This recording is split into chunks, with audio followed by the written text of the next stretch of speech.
let's go through like a little scenario then, because I'm seeing all over the news and, Instagram and all this stuff about women just getting assaulted in New York City, just randomly. Oh, yeah.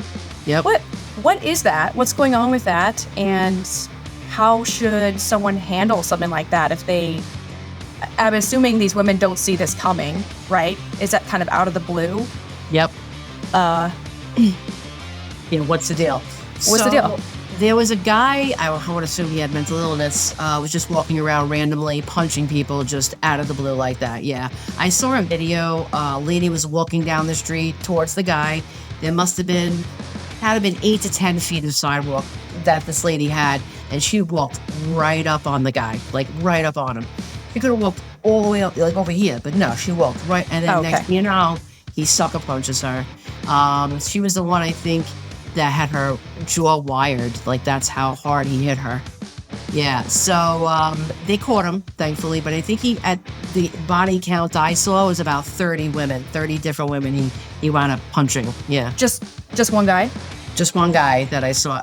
One or two, I'm not sure how that all went, but I know one guy specifically got arrested for it. So my suggestion to something like that is that, listen, in New York City, we can't really get away from people per se, but what we can do is not walk up on people like that, at least that close, within swinging distance. And within swinging distance, it's going to be between 3 to 5 feet. Anything 3 to 5 feet is basically 1 to 2 steps or 1 step and a punch. That's a 3 to 5 foot gap. So I would not want to be anywhere close to anyone I don't know specifically in that area. And if you feel unsafe when someone's walking, here's a really easy tip. Walk on the other side of the street. Go on the other side of a car. Yeah, go on the other side of the pole.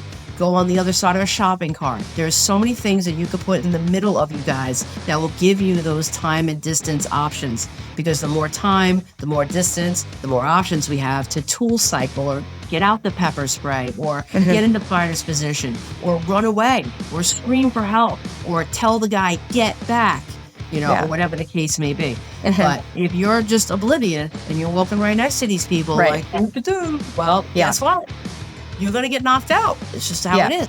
Yeah. Well, and they're looking for that easy target, right? So if you turn around and you look them dead in the face and they can tell that you're onto them, that might even be enough to change the trajectory of what was about to happen. It might or it might not. Depends. Some people are just nuts and you look them in the eye and they're like, all right, let's go. That means game time. So that's my suggestion.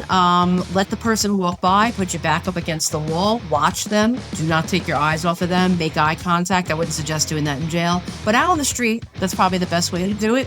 Keep your eyes on the prize, right? Make sure that they see you and you see them, that you're not, walking around oblivious. Take headphones off. Do not be on your phone in public.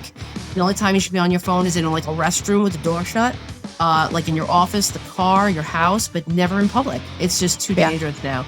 Even people are running over and grabbing phones. I saw at a festival, they were running around grabbing people's phones because they were oblivious to the world. And they were taking their phone covers off and chucking them under the porta potties. And the guys that were cleaning up the porta potties were finding IDs and credit cards because people put them behind the back of the case and stuff like that. And they were returning them, which was really nice.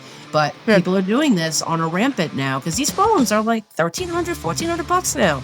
They're not cheap, So be prepared that if you whip that phone out, you're not paying attention. Right. Is what it is. Yeah, definitely have some awareness and have a plan for how you're going to handle something like that. And don't be afraid of it, just be confident and turn around and look at people and take care of yourself and have some awareness.